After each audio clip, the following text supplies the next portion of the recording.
So welcome everyone.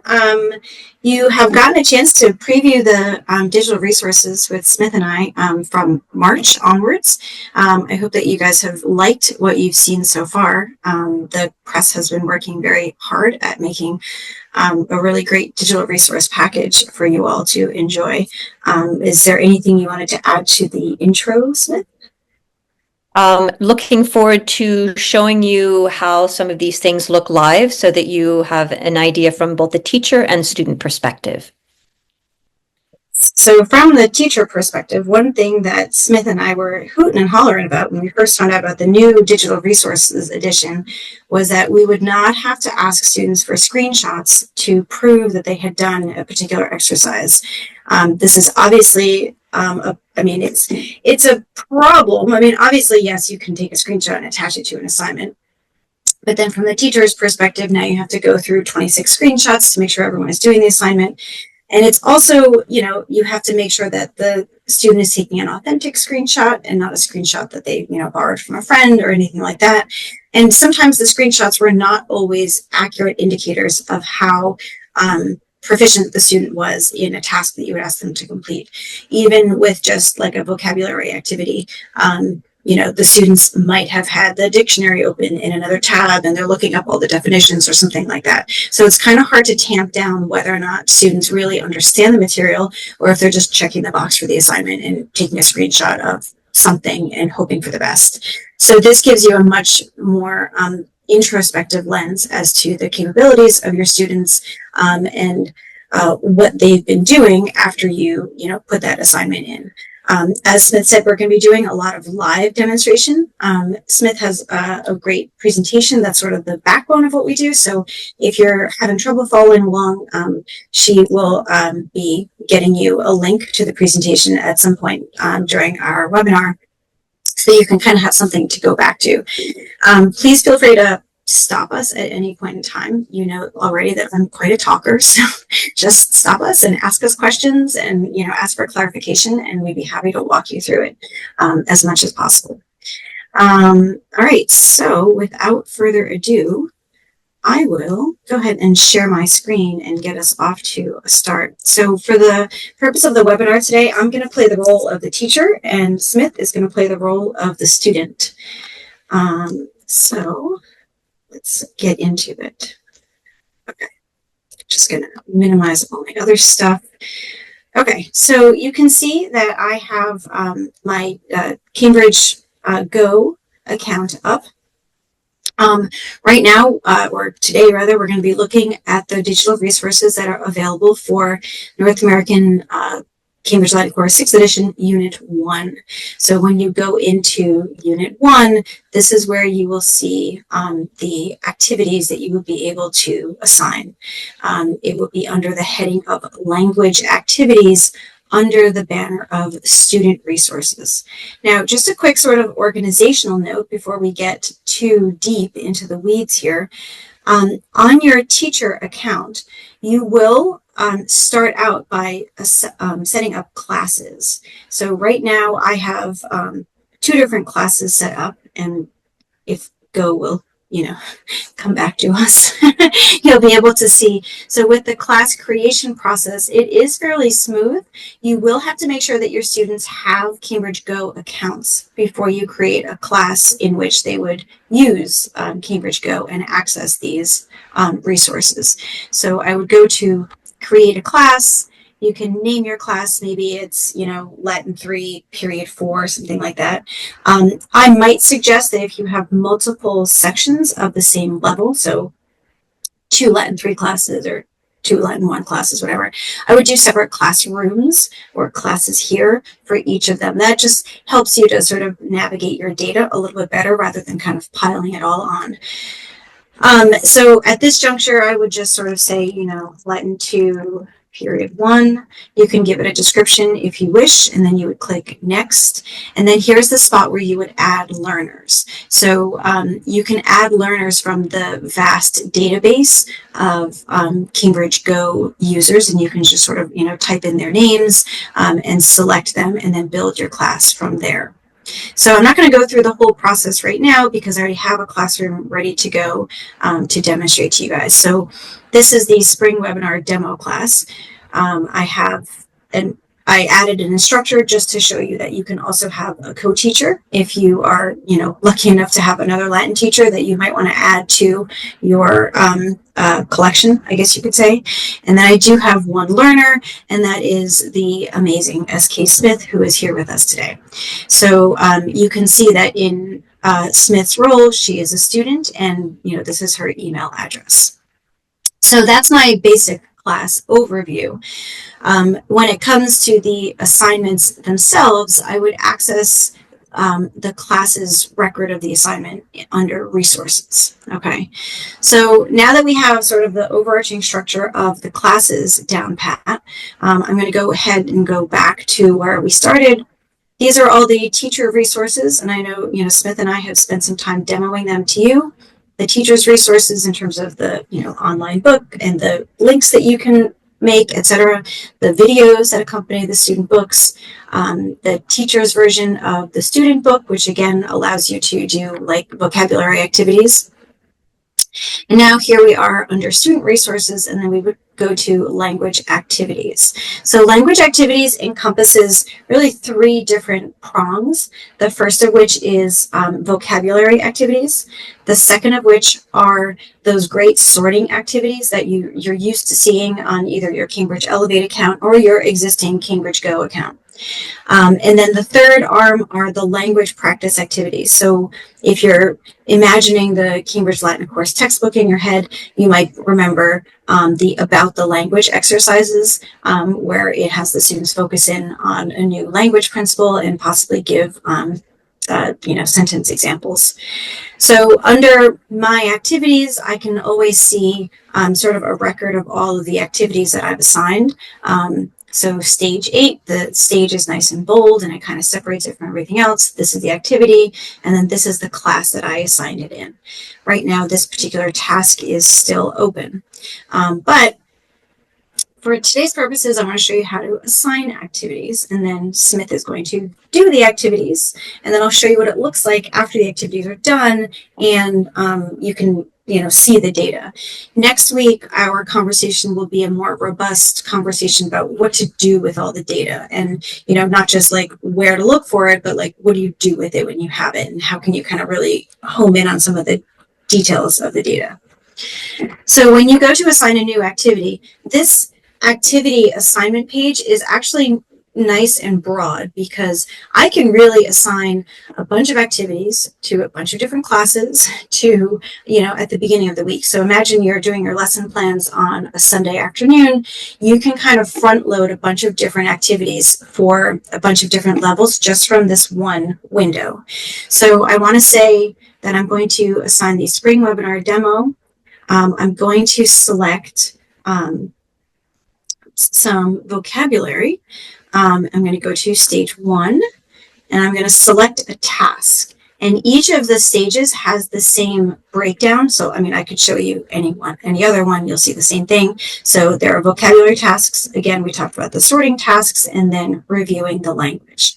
So I'm going to go ahead and give Smith a vocabulary activity to do. When you go into vocabulary, you're going to notice 4 different versions of the same vocabulary activity, all of which centers around the checklist vocab that's available at the end of each stage. So I can ask Smith to do a Latin to English type-in exercise where she would have to produce the definition. I could give her the same activity but in reverse from English to Latin. Or I can give a multiple choice assessment from Latin to English or from English to Latin. So I'm going to go ahead and give Smith a multiple choice Latin to English assignment. Should you wish to double check that you're assigning the right thing at the right time, you can click preview activity, and it gives you, number 1, how many questions there are to answer, and it gives you can look at each individual question. For the purpose of time, we're not going to go into all of them right now. And then as you notice, this preview window pops up on top of the existing window, so you don't ever lose your place, if you will. So I can just close out of this and say, yes, that is actually the activity I want to do. And then you can go ahead and click next. And this is where you get into some of those real, great minutia details. So do I want to schedule a start time by which the assignment would be available? So this is convenient, again, especially like, let's say you're making sub-plans or something like that, right? You don't want to assign something that the students will see as they're doing tonight's homework if you're really doing it as a sub-plan for tomorrow's class at 10:15 in the morning. So you can sort of leverage the publishing dates to something that is convenient for you in terms of your teaching schedule. You can also schedule a due date, and we all love a good due date, right? And it helps with the students too, because, how many times do we usually post on our LMS or write it on the board or, email them or something like that, like this is when the assignment is due. But if it's already sort of locked and loaded into the activity, the students will know that as soon as they log in to go, it'll say, this is the activity and this is when it's due. And that gives them that, visual check. I'm going to skip scheduling for now because I don't want to schedule a start date. I just want it to go live right now. So you have those options as well. So scheduling it makes it not necessarily available right this second, but it allows you to do some pre-planning. Scheduling a due date allows you to enforce when students are doing it by, or you can skip all of those date parameters completely and just say, hey students, I want you to do this activity at some point during class. So that gives you the option of giving students some flexibility too, right? So if you have, let's say, a test review or something like that, and one of the possible activities that they can do is this, vocab thing. So that way you don't have to have dates tied to it. So then I'm going to go ahead and click on next, and it's just going to confirm all of these details, and then I'm going to go ahead and publish it. Now, alternately, if you are, you want to assign this, but you haven't really figured out like if it's going to be a Thursday activity or a Friday activity, you can always save it as a draft and go back and publish it later when you are really certain what the timeline looks like for you. It gives you this really nice reminder, like, are you sure you want to publish?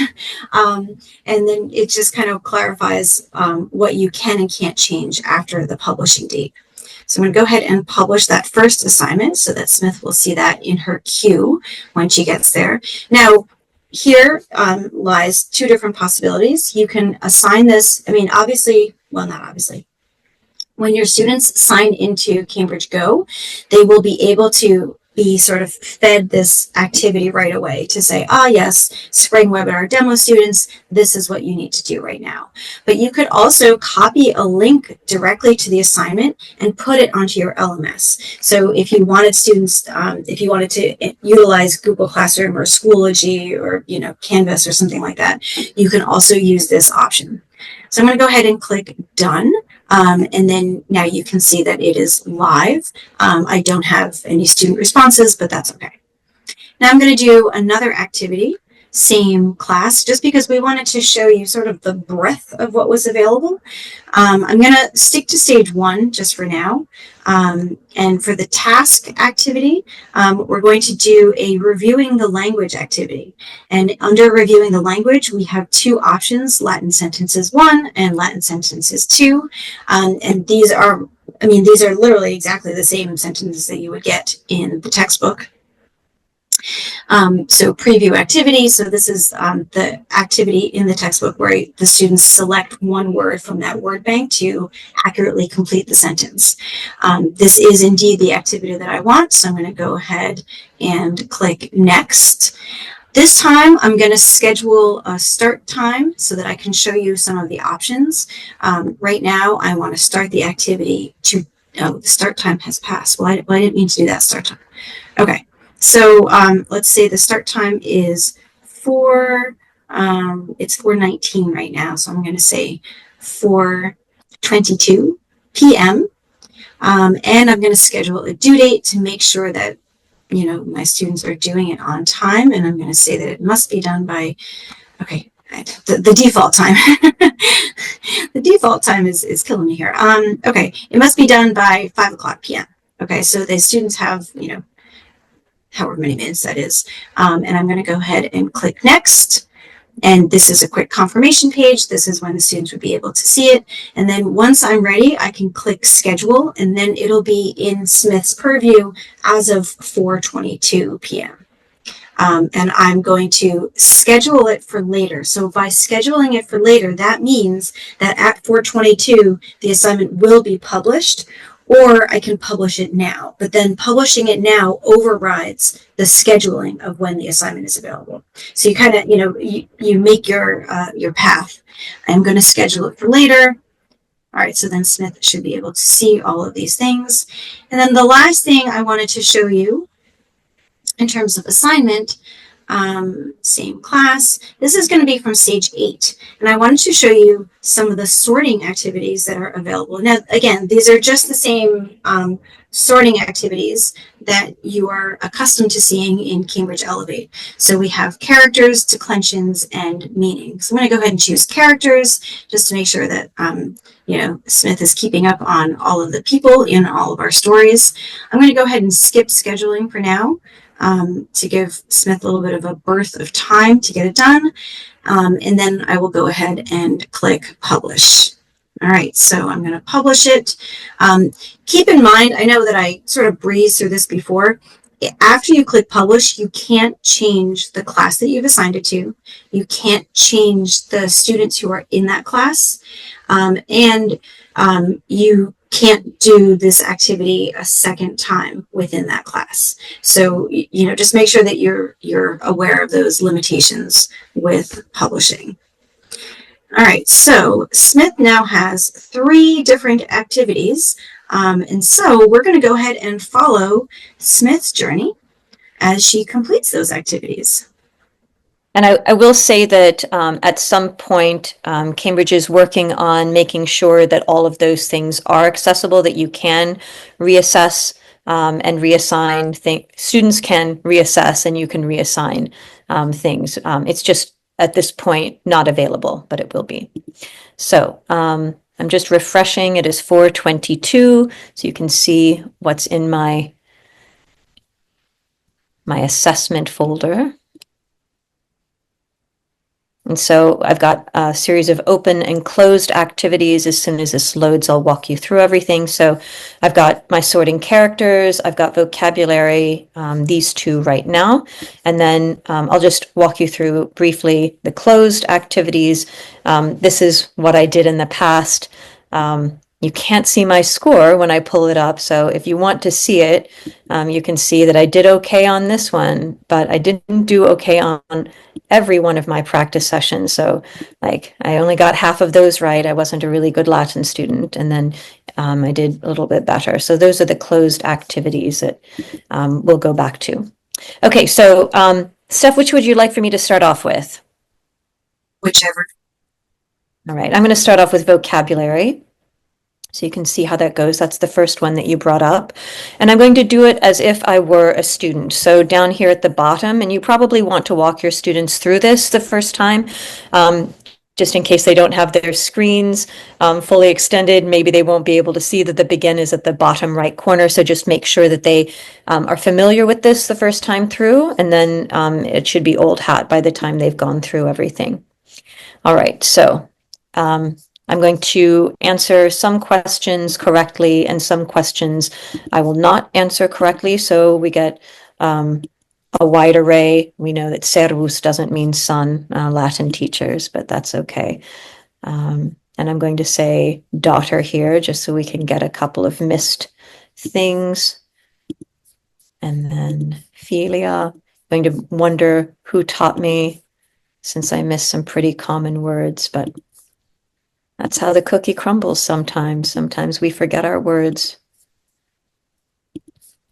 Sometimes we don't. So I'm going to finish up here. I'm going to miss this one. Okay, so once the student has gone through everything, maybe I'm not entirely sure that all my answers are correct. Maybe I want to go back. Maybe I'm having second thoughts. So I just click up here in the top, and maybe I'm sure that we doesn't mean dog. So I'm going to change it to street. And then I'll go back to next. So the student has a little bit of flexibility to go back through any of these things. It's not hard and fast until they click this button. Here, I'm ready to submit, and then once again, submit answers.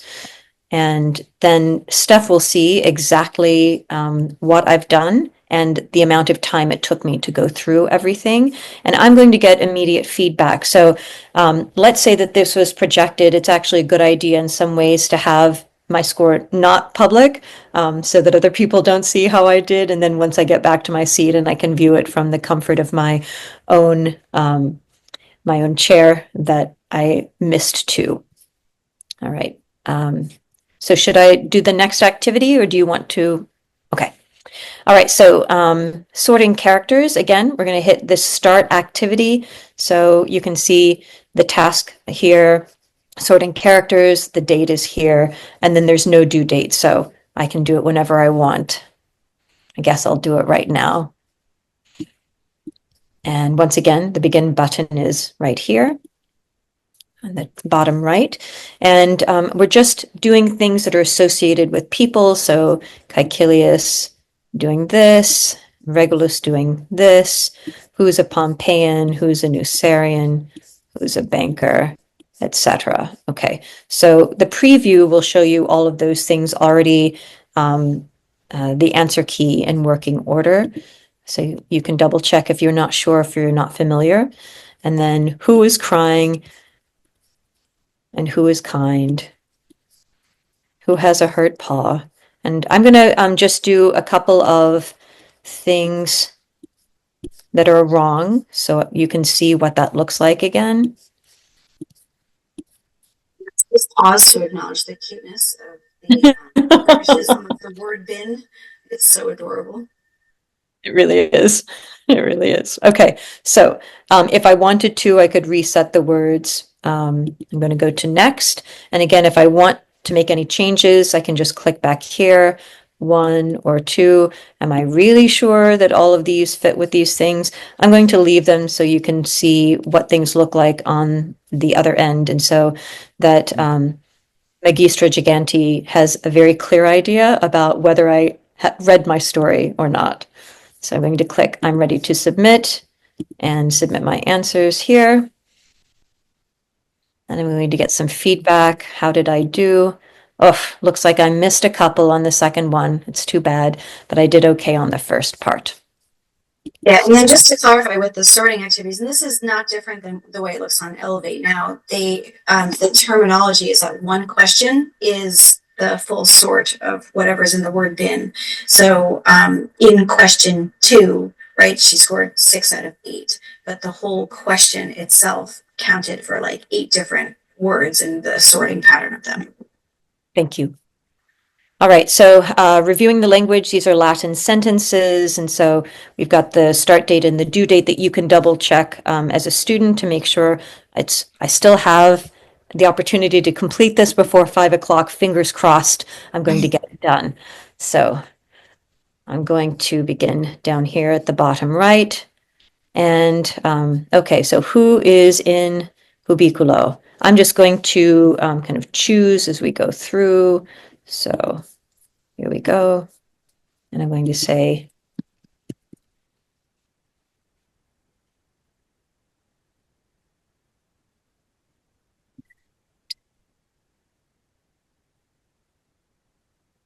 and I'm purposefully doing things. I'm going to make some mistakes here so you can see.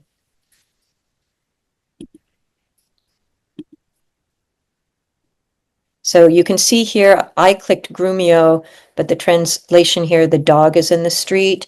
I might say the dinner is in the street. It's, you know, dog and dinner are so close. Who else is here? Let's see.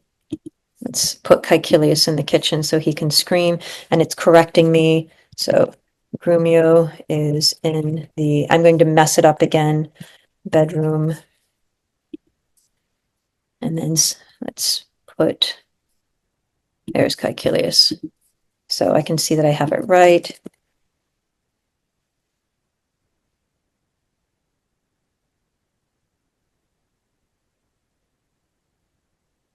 Okay, this is something your kids probably do. So I'm going to put Metella instead of the mother.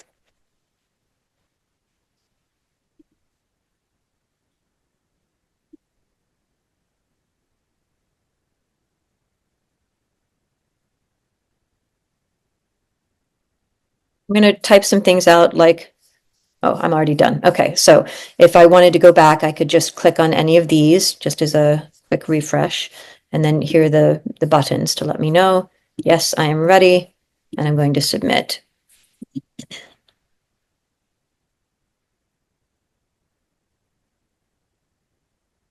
The good news is I turned it in before 5 o'clock, so I met my deadline.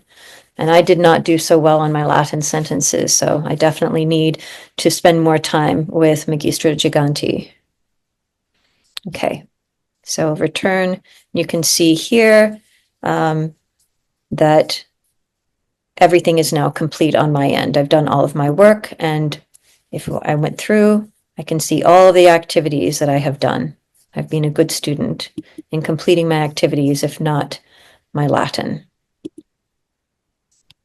Okay, Steph. So on the back end of it, let's go back to my screen here.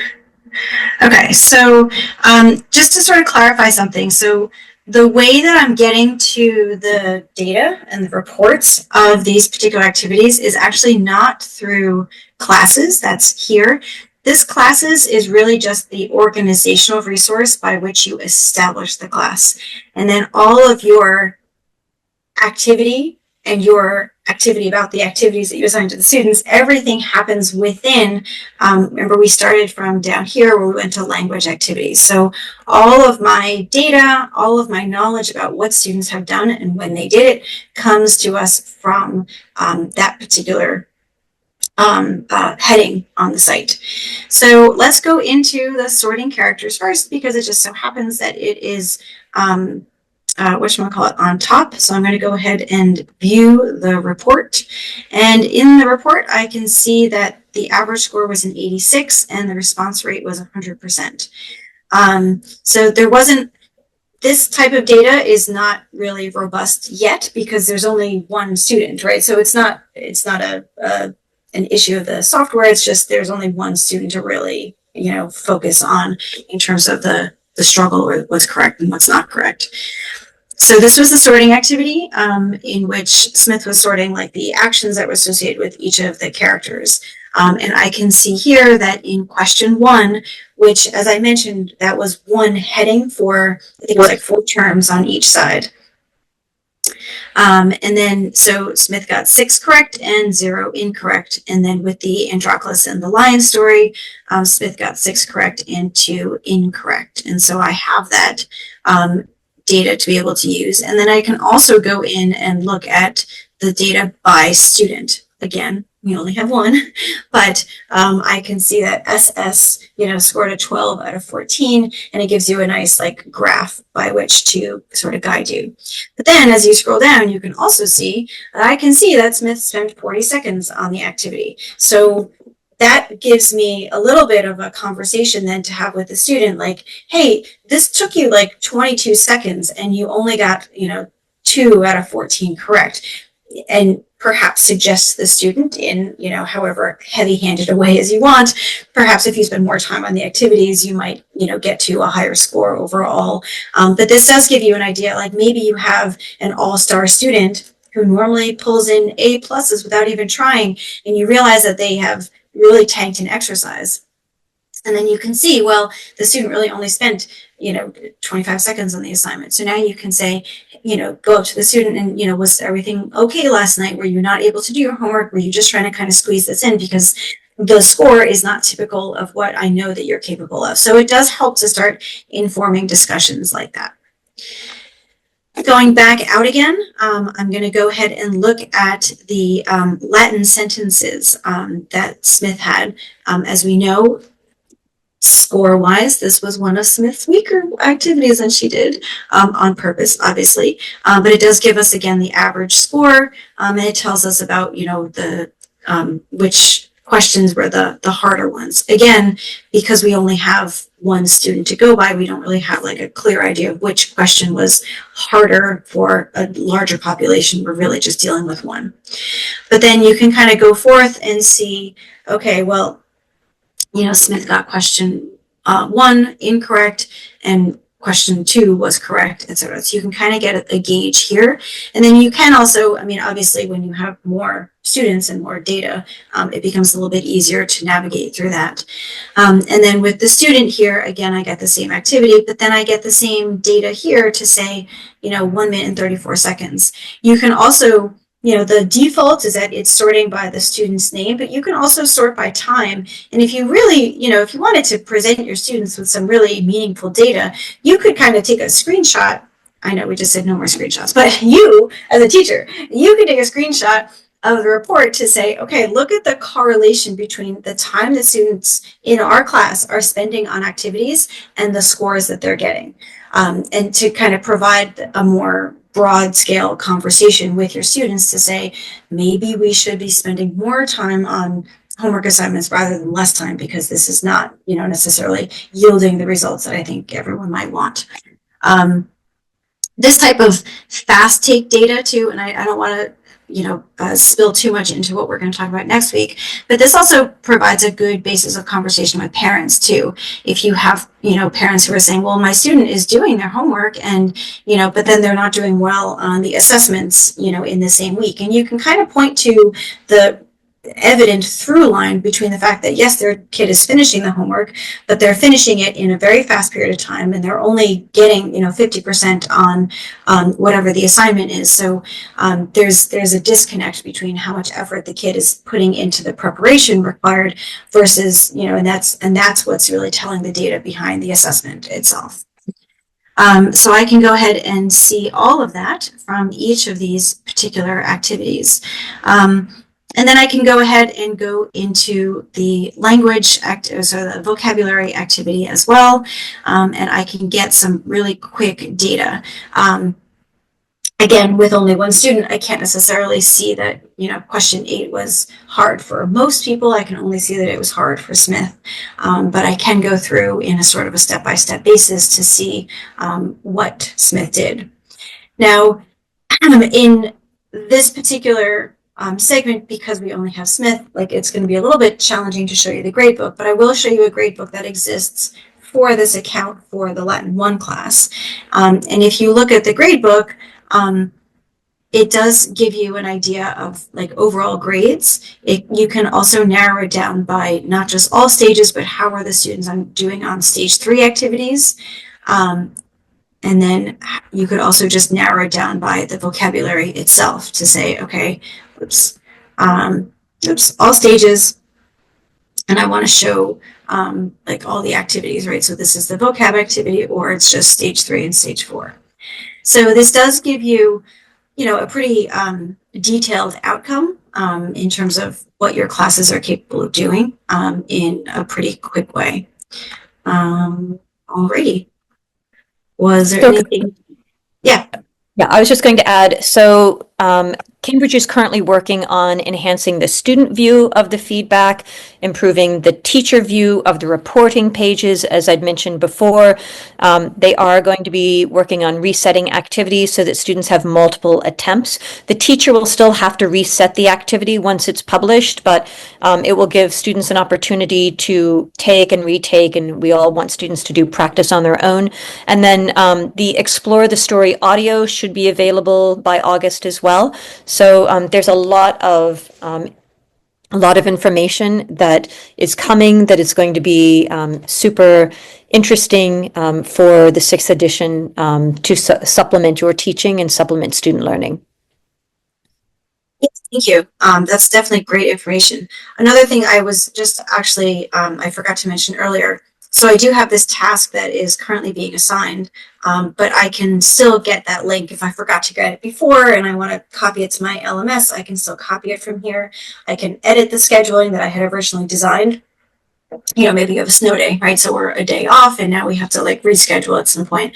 But you can also force an end to the activity that you might not have had before. You might realize, oh, I never actually put a due date to it. So, but I definitely wanted all the students to complete it by a particular time. So I'm going to go ahead and end the activity right now.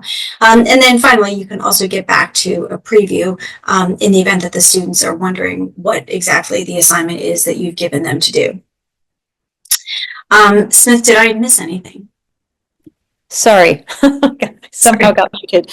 I'm going to put the slideshow in the chat for people if you just want to see screenshots about no more screenshots, so you can have a still of what we've gone through. So this is available for you.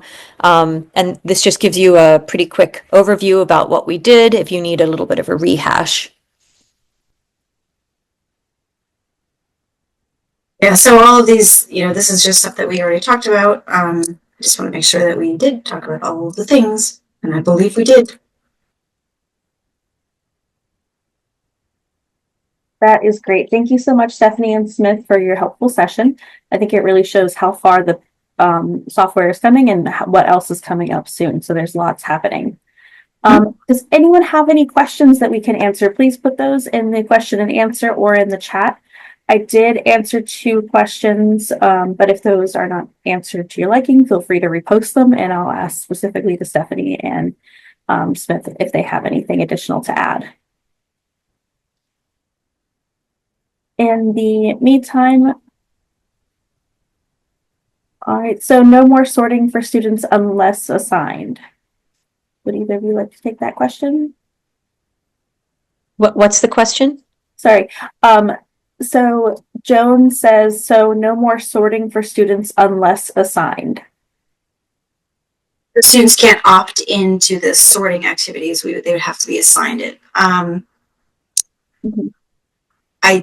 think so. I think it's going to be teacher-driven sorting exercises versus students sort of opting into it. I don't have a lot of students who do these by choice.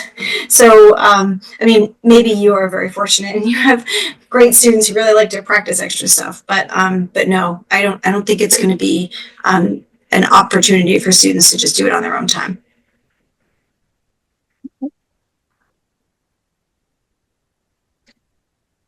Any more questions? Well, while we're waiting for those questions, I just want to let everyone know that if you are interested in a free trial of the digital resources, you have 2 great options for that. You can get access to the digital course book and the embedded resources in a 30-day trial that you can activate yourself, and I will put those details into the chat. You can also get a trial of the digital course book plus the assignable language activities and reports by using an access code. If you do not have an access code, I'm going to put in the chat where you need to send them an email requesting that access code, and you'll be able to receive those materials as well. So, yeah, Jennifer, there's a quick question on the table. Jenny wants to know about the students using the readings, and if those I think Jenny is asking more like the think questions, or like practicing the vocab, like explore the story vocab. Will those become assignable activities as well? Those, I think, are currently available in the digital book, and I think that you can have access to those separately. So if you click on the icons at the top of the stories, are usually off to the kind of left of the story, the title. I think you can find that you'll have access to the think component and the vocab component straight from the book. Yeah, and I think if we want these to be assignable, I mean, we'll have some conversations with Cambridge and try to make sure that happens. I would also like to see that. So. Okay, so the Explore the Stories, just to clarify, they're freely available in both the student and teacher digital course books, and the think questions can be taken as many times as the student wishes, but they are not currently assignable. We will make a note that that has been brought up for discussion, though, for the team. And then one last question from the Q&A, Jennifer. Each class only has assignments from 1 unit available. I think as of right now, Unit 1 is available. When will Unit 2 be available? That's a great question. Let me look. Both units are available in full. Oh, okay. And Jenny was also asking about the vocabulary tester, and I think it's also currently available, still attached to the book. Yes, I believe that's correct as well. Also, shout out to Maddie Goldstein, who is on our team. She's amazing, and she's actually feeding me these answers as I am relaying them to you, just so you know. So, yes, that is correct. And you can find the vocabulary tester at the very end of each stage, just above the vocabulary. Okay, there's one last question in the Q&A. Can you assign tasks from units 1 and 2 to the same class? I believe the answer is yes, because I believe you have language activities. As long as you have the classroom set up, I think that once you have access to the language resources for the unit, you can assign it to whichever class you have. Yes, the classes are not units specific, and the same class can be used across units.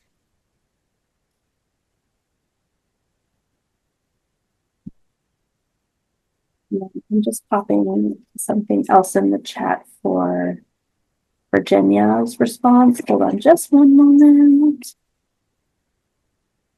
And will each class have assignments from one? Okay, yes, we answered that as well. Okay, great. Did you see any other questions we might have missed? Okay, great. So in the chat, you'll see the instructions for how to download the digital resources as well as the digital book. And please don't forget, we have another session next Wednesday where we'll talk more, as they mentioned, about data. I can also pop that information into the chat for everyone. And if you have any questions, please feel free to email us outside of that, or if you have questions for Stefanie or Smith that we might have missed. And if not, it's been a great webinar. Thank you everyone for attending, and we look forward to hearing from you. Thank you. Thanks, everyone.